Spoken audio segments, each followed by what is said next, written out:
እንደማንኛውም ባህሉን እየጠበቀ ቋንቋውን እየተንከባከበ እየኖረ አይደለም።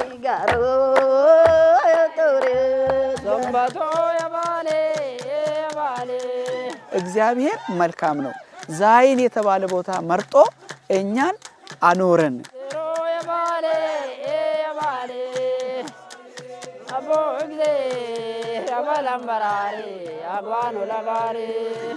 የዛይ ህብረተሰብ ማንነቱን ከደሴቶቹ ላይ በመኖር ይዞ ይጠበቃል።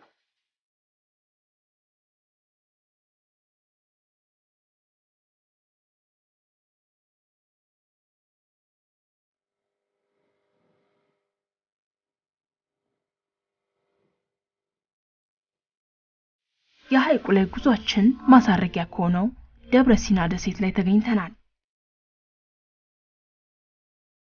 የደብረ ሲና ደሴት በግራር፣ በቁልቋል፣ ቅንጭብ፣ ሾላና ዋርካ ዛፎች የተከበበ ነው። ከሐይቁ ጫፍ ወደ ደሴቱ ሲዘልቁ አንዳች ጥዑም መዓዛ ሽው እያለ ካፍንጫው ይደርሳል።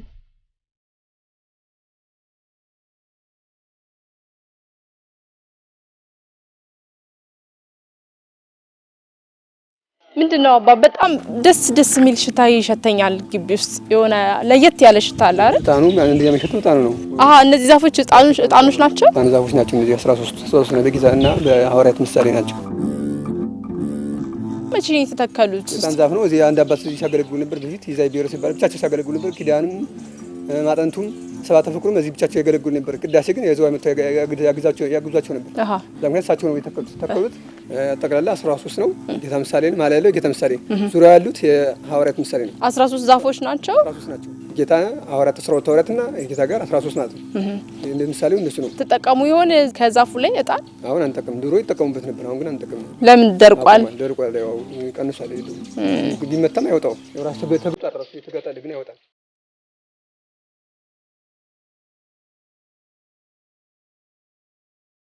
በደብረ ሲና ደሴት የቅድስት ድንግል ማርያም ቤተክርስቲያን ይገኛል።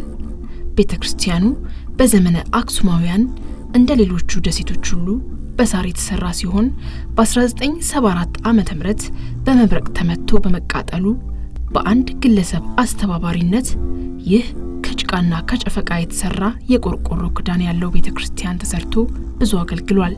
የምንመለከተው ህንጻ ቤተክርስቲያን በ2000 ዓመተ ምህረት በአዲስ መልክ የተሰራ ነው።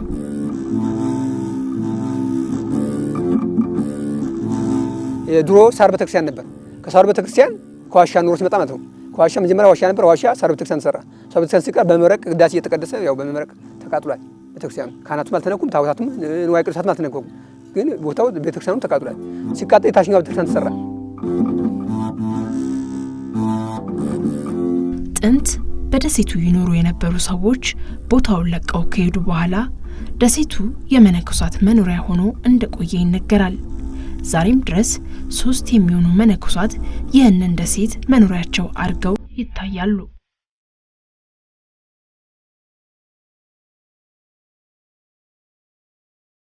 ካህናተ አክሱም በስደት ዘመናቸው ወደ ደሴቱ ገብተው ካረፉ በኋላ በደብረ ሲና ደሴት ላይ ከሐይቁ ዳር ከሚገኙ አለቶች በዋሻው ውስጥ ይኖሩ እንደነበር ይነገራል። ታዲያ እነዚህ የአቡ ዋሻዎች ምስክር የሆኑ ዘንድ ዛሬም ድረስ ቦታውን ለጎበኛ ሁሉ ይወሳል።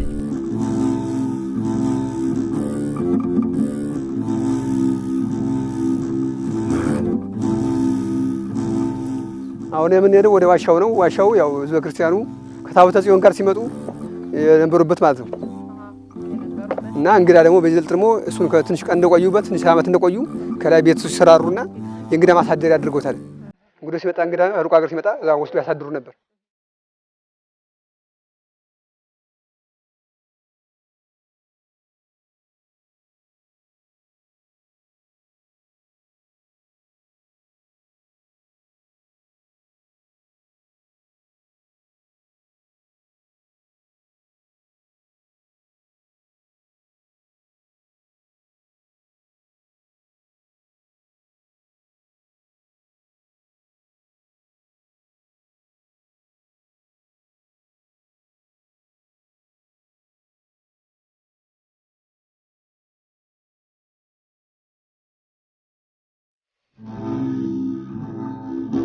ይሄ ቤተልሔም የነበረ ድሮ አክሱም ጽዮን ታቦተ ጽዮን ይዘው ሲመጡ ቤተክርስቲያኑ ወደዚህ በኩል ነው የነበር። ቤተልሔም ደግሞ እዚህ ይጠቀሙ ነበር ማለት ነው። አሁን ያው በጊዜ ብዛት ያው ክፍት ሆኗል ማለት ነው እንጂ ዋሻው ያው በድንጋይ ተገጥሞ ነበር። ለበር ብቻ ነው የነበረው።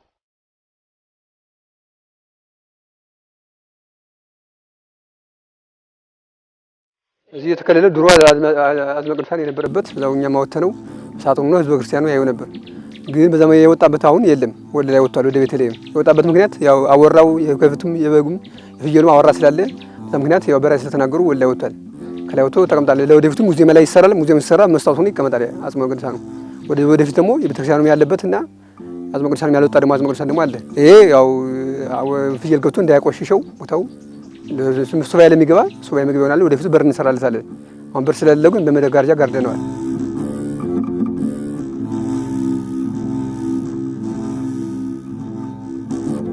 ይሄ ደግሞ ከዚህ ሾላ ፊት ለፊት ያለው በስተቀኝ በኩል በስተግራ በኩል ሾላ አለ። በወዲህ በስተቀኝ በኩል ደግሞ ማዶ ደግሞ ሾላ አለ። ስጉራን አባቶች ዳቤ ከአንድ ሰዓት ተኩል እስከ 4 ሰዓት ተኩል የሚጋገር በየ30 ደቂቃው ዳቤው ሽታው ይጨምራል ማለት ነው። አሁን ድረስ ሸተለው ባለፈው እኛ ትንሣኤ ማለት እኛ እዚህ የሚጋገር ምን እንላለን። ከላይ ደግሞ ለካባቢ ላይ የሚጋገራል። ከላይ ጢሱ አይተነዋል። ጢሱ ራሱ የጤሰ የዳቤው ጢስ የሚጋገሩት ጢሱ የእንጨቱ ጢስ ሲጠሳ አይተነዋል ማለት ነው። ለበቃ ለአንድ ለተጠቀመ እግዚአብሔር ያው ለተገለጠለት ይታያል።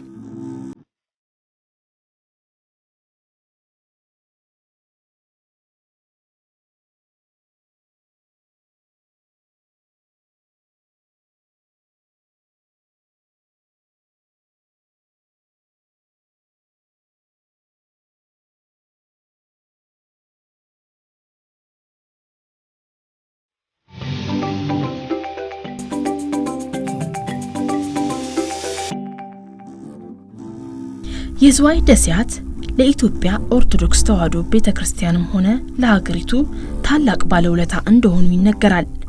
ይህች ከደብረ ጽዮን ቅድስት ማርያም ቤተክርስቲያን ቅጥር ግቢ ውስጥ ተከሽና የተሰራችውና በቀሳውስቱ በአይነ ቁራኛ የምትጠበቀው ትንሽ ቤተ መዘክር በውስጧ ከዛሬ 1169 ዓመት በፊት ከአክሱማውያኑ ጋር በስደት የመጡ በሌላው ዓለም ፈጽሞ ሊኖር የማይችል የሚነገርለትን መጽሐፈ ሄኖክን ጨምሮ እጅግ ውድ የሆኑ የብራና መጽሐፍትና ሌሎች ጥንታዊ የቤተ ክርስቲያን ንዋየ ቅድሳትን ይዛለች።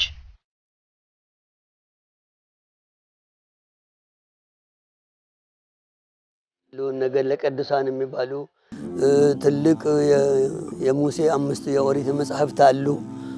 ሌላ ቦታ የማይገኝ ብቸኛ የሆነ መጽሐፈ ሄኖክ አለ። ይሄሉት ትልቅ መጽሐፍቶች ታሪካዊ መጽሐፍቶች አሉ። የነ አጼ ካሌብ ገድል ሁሉ አለ። ብዙ መጽሐፍቶች አሉ። 40 ድንጋይ የሆኑ ብዙ ቅርሶች ብዙ ነው አሉ። በብዛት ቆጥረን አንደርስበትም።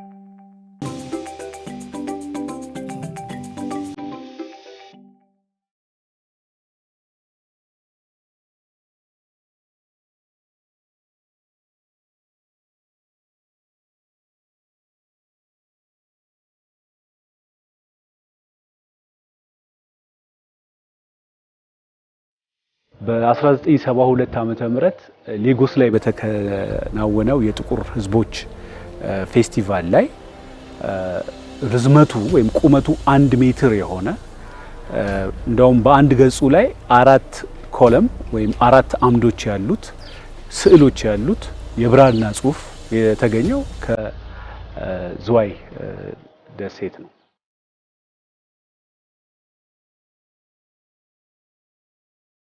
አጼ ምኒልክ እዚያ በገቡበት ሰዓት ስለ ሁለት ልደት የተጻፈ ጥንታዊ የብራና መጽሐፍ በአጼ ዳዊት የተጻፈ የብራና መጽሐፍ አግኝተዋል። ያንንም ዜና መዋዕል ጻፊያቸው ገብረስላሴ ገምናም አሉ አይደለም ጻፊ ተዛዙ እሳቸው ጽፈውታል።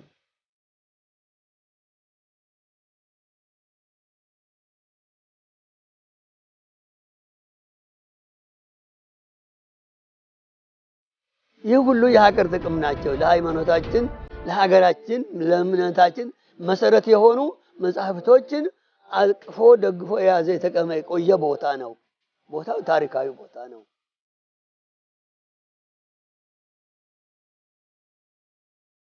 በደሴቷ ላይ ተወልደው ያረጁት የጥንቷን ቤተ መቅደስ እየተከተሉ እዚህ የደረሱት የደብሩ ካህንና ቅርስ ጠባቂ የሆኑት መምሬ መላኩ ገብረ ማርያም ከአያት ቅድማዮቻቸው ለልጅ ልጅ ሲወራረሱ የመጡትን እነዚህን ብርቅ የሀገር ሀብት የሆኑትን የቤተ ክርስቲያን ንዋየ ቅድሳት ከርሳቸውና ከተፈቀደላቸው ሰዎች ውጪ ሌሎች እንዲያያቸውም ሆነ ከደጃፍ ዝር እንዲሉ አይፈቅዱም። መምሬ መላኩ እነዚህ የአደራ ቅርሶች ተጠብቀው ታሪክን፣ ሃይማኖትን ለልጅ ልጅ እያወረሱ ይኖሩ ዘንድ ሌት ተቀን ከቤተ መዘክሩ ደጃፍ ሆነው በንቃት ከቀማኛ ይጠብቋቸዋል።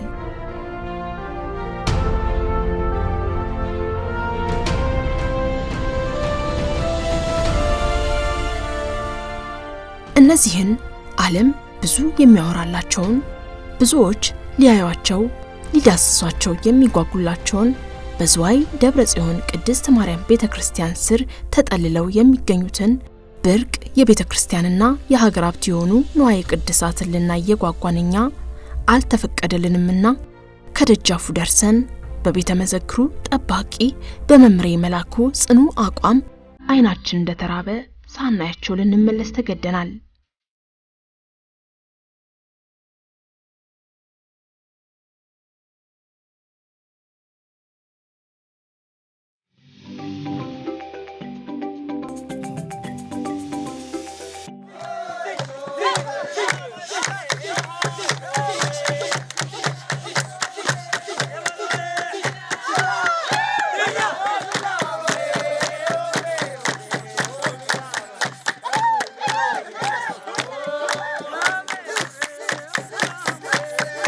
በዝዋይ ሐይቅ በአምስቱ ደሴቶች ላይ የሚኖሩ ህዝቦች ዛይ የሚል መጠሪያ ያላቸው ዛዮች በሌላ አካባቢ ፈጽሞ የማይነገር የራሳቸው የሆነ ቋንቋ ደስታና ሐዘናቸውን የሚጋሩበት የራሳቸው የሆነ ባህል ወግና ስርዓት አላቸው። ከዛ አልፎ ሌላ ሰው ይናገረው አንባበሱ ደሴቶች ዙሪያ ብቻ ነው በዚህ ቋንቋ የምንጠቀመው። የማህበረሰቡ ተወላጅ የሆኑ አዛውንቶች እንደሚያስረዱት የዛይ ቋንቋ ጥንት የታቦተ ጽዮንን መምጣት ተከትሎ የተፈጠረ የግዕዝ፣ የትግርኛ፣ የአማርኛ፣ የኦሮምኛና የስልጤ ቋንቋዎች ድብልቅ እንደሆነ ነው። ወደዚህ ሲመጡ የት ነው ያረፉት? አማራ አገር ነው ያረፉት፣ ትግሬዎቹ ማለት ነው። ከአማራ አገር እንደገና ሲነሱ እነሱም እንደው ሰው አስከትለው ነው የተነሱት። መጡ። ወደዚህ ሲጠጉ ደግሞ ወደ ሸዋ ሲመጡ ደግሞ ኦሮሞን አገኙ። ከዛም ደግሞ ኦሮሞም ተከትሏቸው መጣ። ከዚህ ሲመጡ ደግሞ እዚህ አካባቢ አሁን እዚህ ማዶ አካባቢ በብዛት ስልጤ ኡርባራግ የሚባል ሰዎች ነበሩ ይባላል። እነሱ የመጡ ጊዜ ስልጤዎች ነበሩ። አሁን ቋንቋው ምን ፈጠሩ? ከሁሉም የተወጣጣ ቋንቋ። ስለዚህ በዚህ ቦታ ምን ተባለ? የዛይ ብሔረሰብ ቋንቋ ተባለ። ግዕዝ ተናጋሪ ነበር። እንደገና ደግሞ አማርኛ ተናጋሪ ነበረ፣ ትግርኛ ተናጋሪ ነበረ፣ ኦሮምኛ ተናጋሪ ነበረ። የተለያዩ ቋንቋ ተናጋሪዎች በነበሩበት ሰዓት ተነስቶ ወደዚህ ስለመጡ የራሳቸውን ቋንቋ ዛይ የሚለውን ቋንቋ ፈጠሩ። የዛይ ቋንቋ የሰው ልጅ የለውጥ ስርዓት ውጤት ነው የሚሉት የዘርፉ ተመራማሪዎች ደግሞ ደሴቶቹ በታሪክ አጋጣሚ ያስተናገዷቸው ከተለያየ ስፍራ የመጡ ማህበረሰቦች እርስ በእርሳቸው ለመግባባት ያደረጉት የቋንቋ ውርርስ የዛይ ቋንቋ መወለድ ምክንያት እንደሆነ ያስረዳሉ። እነኚህ 5 ደሴቶች ላይ የሚኖሩ ማህበረሰቦች በተለያየ ወቅት ወደዛ በተደረገ ፍልሰት ወይም ስደት የተነሳ የመጀመሪያው ተጽፎ የሚገኘው የንዋየ ቅዱሳንን የቤተክርስቲያን ሀብትንና ጽዮን ታቦቱን ጭምር ይዘው ወደዛ ሄዱ። ለማሸሽ ወደዛ የሄዱ የመጀመሪያዎቹ ስደተኞች እነሱ ናቸው። ወደ ዝዋይ ሐይቅ ገቡ። ከዛ በኋላ በ14ኛውና በ15ኛው ክፍለ ዘመን በአምደ ጽዮንና በዘርዓ ያዕቆብ ዘመነ መንግስት የነሱን ዋጂ የሚባል ሃይማኖት ነበራቸው ራሳቸው ዘዮቹ። እዛ ላይ በተደረገ ለውጥ አሁንም በስደት የመጡ አሉ። በኋላ የግራኝ አህመድ ወረራ ብዙ ሰዎች ወደዛ እንዲመጡ አደረገ። ከግራኙ አህመድ ወረራም በኋላ የኦሮሞ ማይግሬሽን የመጨረሻው በ16ኛው ክፍለ ዘመን አለ። በዚህ የተነሳ የነሱ ራሳቸውን ዛይ ብለው ነው የሚጠሩት። ቋንቋውን የዛይ አፍ ወይም ዛይኛ ብለው ይጠሩታል። እንደ ምሁራኑ ግኝት የነዚህ 5 ደሴቶች ማህበረሰቦች ዛይ የሚል የጋራ መጠሪያ ያለው ቋንቋ ይኑራቸው እንጂ የእያንዳንዱ ደሴት ህዝብ ቋንቋ የተለያየ የስነ ልሳን ይዘት ያለው ነው። በስደተኞቹ ወደዛ በሚፈልሱት የመጣ ተጽዕኖ ተጀምሮ ኦልሞስት ያንዳንዱ ደሴት ላይ ያለው ቋንቋ የተለያየ እስከመሆን በልዩነት የተለያዩ ሊንጉስቲክስ ፊቸርስ የስነ መልኮችን ያዘ በድምጹ በቃላቱ በስነ አገባቡ እና ስነ ምዕላድ ውስጥ እያሳየ መጥቷል።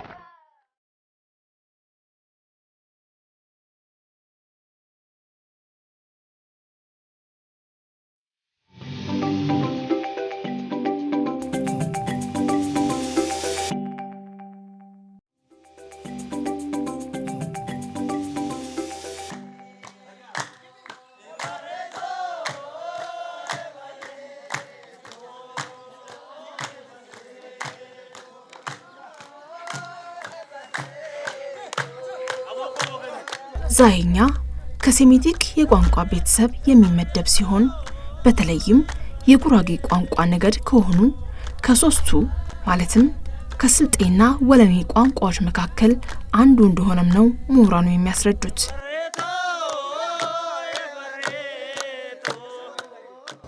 የጉራጌዎች ቋንቋ ጉራጌኛ ሳይሆን የጉራጌዎች ቋንቋ በስሩ ክፍፍል አለው። ከዛ ውስጥ አንዱ ቅርንጫፍ ምስራቅ ጉራጌ የሚባለው ነው። ምስራቅ ጉራጌ ውስጥ 3 ቋንቋዎች አሉ። አንደኛው ዛይ ነው፣ ሁለተኛው ስልጤ ነው፣ ሶስተኛው ወለኔ ነው። የዛይ ህዝቦች ከጥንት ከአያት ቅድመ አያቶቻቸው የወረሱት ሲወርድ ሲወራረድ የመጣ የራሳቸው የሆነ የአምልኮ ስርዓት አላቸው።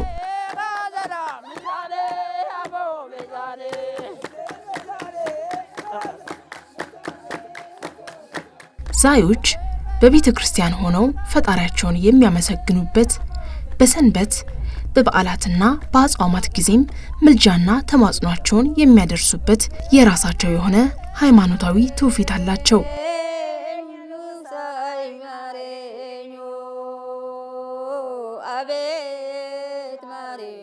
የሰርግ ቤት ዘፈን ለብቻ አለው። እግዚአብሔርን የሚያመሰግኑበት ምስጋና ለብቻ አለው። እመቤታችን ቅድስት ድንግል ማርያምን የሚያመሰግኑበት ለብቻ አለው። ወላድ በምጥ ስትቸገር፣ አዝመራ ፍሬ ሲከለክል፣ ችግር ሲበረታ የዛይ እናቶች በሁለት ጎራ ተከፍለው እግራቸውን ዘርግተው ደፋ ቀና እያሉ ለፈጣሪያቸው ምህላን ያደርሳሉ። ማረኝ ማረኝ እግዚአብሔር ማረኝ ኦ አቤት ማረኝ ጎይታኦ ማረኝ ትምረኝ የመንጋ አርሳኝ እግዚአብሔር መለመን ዝናብ ሲጠፋ ሴት ስታመጥ በጭንቅ ስትንከራተት የሚለምኑት የአምላክ ለመና ነው፣ የአምላክ ምስጋና ነው።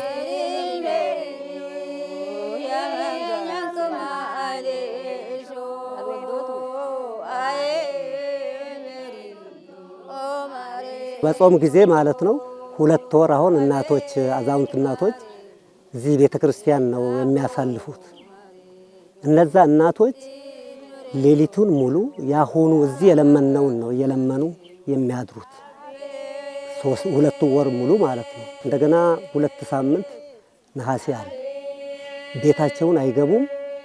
እዚህ መጥተው ነው ይሄን ምህላ ለዚህ ህዝብ ለኢትዮጵያ ህዝብ ለኛ ብቻ እኮ አይደለም ላለው ለመላ ኢትዮጵያ ህዝብ ሀገራችንን ብለው እየጸለዩ እየለመኑ የሚማለዱበት ይሄ ያሆኑ ቋንቋ ማለት ነው።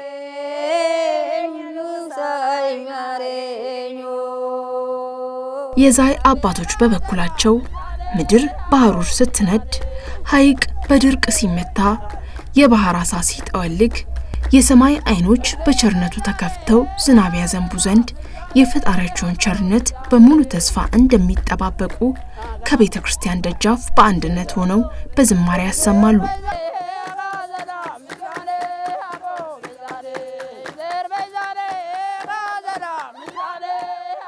በሰርግ ቤትም ሲጨፍሩ የዛው አይነት ነው።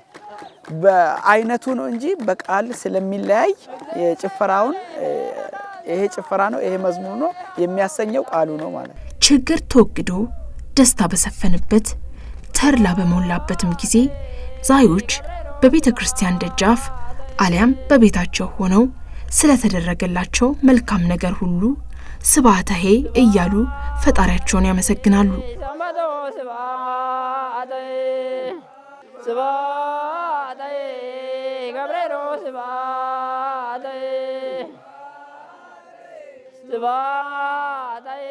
አቦ እግዚአብሔር ይናገራል በቃሎ የለበሰ ይፍታሎ ያገደይ ብርምባሬ ወርቆ የሃተተይ ደምቆ እግዚአብሔር በቃሉም ይናገራል። የሚለብሰው ደግሞ ከብርም ከወርቅም በላይ ነው። ከሁሉም ደግሞ ያንተ ይበልጣል። ያንተ ስጦታ ያንተ ይበልጣል። እኛ አንተን ሁሉንም የፈጠርክ አንተ በመሆን አንተ የተፈጠሩትን አሁን ለምሳሌ እንደ ብር እንደ ወርቅ እኛ ትልቅ አርገን የምናየው አንተ ግን ከሱም በላይ በመሆን ለኛ የሚያስፈልገንን ያማረን የምንሻውን ነገር ስጠን እያሉ እግዚአብሔርን ይጠይቃሉ። አቦ እግዚአብሔር ይናገራል በቃሉ የለበሰ ይፍታሉ ያገዴ ብርምባኑ ጥንታውያኑ የደመቀ ታሪክ ባለቤት የሆኑት እነዚህ የሐይቅ ላይ ፈርጦች ዛሬ ላይ ጊዜ ከዳቸው ይመስላሉ። በየደሴያቱ ያሉ ነዋሪዎች ኑሮን ለማሸነፍ ብሎም ለልጆቻቸው የተሻለ እድልን ሽተው ከደሴቶቹ ይልቅ በሩቅ ሲያማትሯቸው የነበሩ ከተሞችን መርጠው ርቀው ሄደዋል። እናም ዛሬ ላይ የዛዮች ቁጥር ተመናምኖ ዛይኛም በአካባቢው ባሉ ሌሎች ቋንቋዎች እየተዋጠ ቅብብሎሹ እየተቆራረጠ የነገዎቹን ታሪክ ተራኪ አንቦቀቅላ ዛዮችን የመተካቱ ጉዳይ እየኮሰመነ መጥቷል። እነኚህ ሰዎች ክርስቲያኖች ናቸው፣ ኦርቶዶክስ ክርስቲያኖች ናቸው። የኦርቶዶክስ ክርስትና ደግሞ በአብዛኛው ከአማርኛ ጋር የተቆራኘ ነው ለተለያየ ሀገር። ስለዚህ እነኚህ አማርኛን እና ኦሮሞኛን እንደ ሁለተኛ ቋንቋ ይናገራሉ። እነኚህ ሁለቱን ቋንቋዎች ይናገራሉ። የክልሉ እዛ አካባቢ ዙሪያውን ኦሮሞ ክልል ስለሆነ ስራ የሚሰራው በጠቅላላ በክልሉ ቋንቋ ስለሆነ ያንን ቋንቋ ስለሚችሉ ይሄ ሁሉ እነሱ ላይ ኢንፍሉዌንስ ያደረሰባቸው ነው። ከቤት አገልግሎት ውጪ የትም የዛይ ቋንቋ የትም አገልግሎት ላይ ባለመዋሉ አሁን አደጋ ላይ ያለ ቋንቋ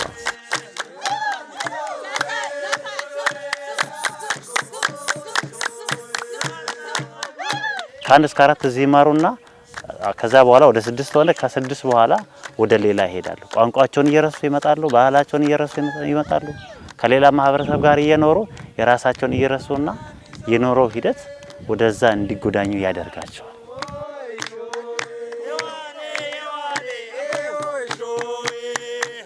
እነዚህ የራሳቸው ቀለም የራሳቸው ማንነትና መለያ የሆኑ ባህላዊና ሃይማኖታዊ ትውፊቶች ከፊታቸው የተጋረጠው የመጥፋት አደጋ ከድህነታቸው በላይ ያሳሰባቸው የማህበረሰቡ ተወላጆች ዛይኛ ፈጽሞ ሳይሞት ተናጋሪዎቹም እስከ ወዲያኛው ተበታትነው ሳይቀሩ ታሪክን፣ ባህልን፣ ሃይማኖትን ከዘመን ዘመን ያሸጋግሩ ዘንድ የታሪክ የሃይማኖት ሰዎችና ሀገር ወዳዶች አይኖቻቸው ዛሬም ወደ ዝዋይ ደሴቶች ያማትሩ ዘንድ አደራ ይላሉ።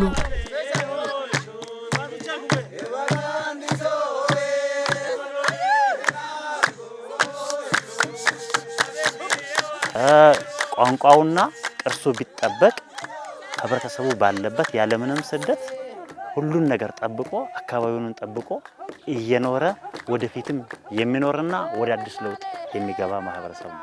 ባይዘው ባህላችን ስራችን ነው እንጂ ንግግር ብቻ አይደለም። የምናገረው ነገር ከስራ ጋር ወደ እውነት እንፈታዋለን። የነዚህ ደሴቶች እንደ ታሪክ አቆይነታቸው እንደ ባህል ይዞ መቆየታቸው መቀጠል ያለበት ነው መሆን ያለበት። የሁላችንም የትውልድ አደራነት አለብን። እኛ በዚህ ሐይቅ ላይ የሚገኙ የአምስቱን ደሴቶች ባህላቸውን፣ ታሪካቸውን፣ ወግና ልማዳቸውን፣ ሃይማኖታቸውን አይተን ተመልሰናል። ነገር ግን በደሴያቱ ላይ የሚኖሩ የተዘጉ የቤተ ክርስቲያን ደጆች፣ ኑሯቸው ከእጅ ወዳፍ የሆኑ የደሴያቱ ነዋሪዎችና ወና የቀሩት ደሴያቶች ግን ሁሌም መቼም በልባችን በአይምሯችን ሆነው ከኛ ጋር ይጓዛሉ።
የኢቢኤስ ሶስቱን ቻናሎች ማለትም ኢቢኤስ ኤችዲ፣ ኢቢኤስ ሲኒማና ኢቢኤስ ሙዚቃን በአዲስ አማራጭ በሮክ ቲቪ መከታተል እንደሚችሉ ያውቃሉ?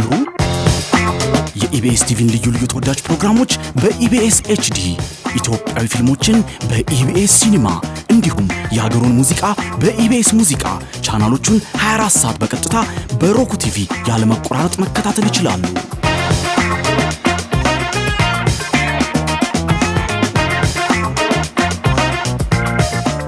ሮክ ቲቪ ከሌሎች በአቅራቢያው ከሚገኝ እንደ ቤስት ባይ ያሉ የኤሌክትሮኒክስ መሸጫ ሱቆች ወይንም በኢንተርኔት ገዝተው የኢቢኤስ ቻናሎችን መመልከት ይችላሉ። ለበለጠ መረጃ ድረገጻችንን ይጎብኙ። ኢቢኤስ ቴሌቪዥን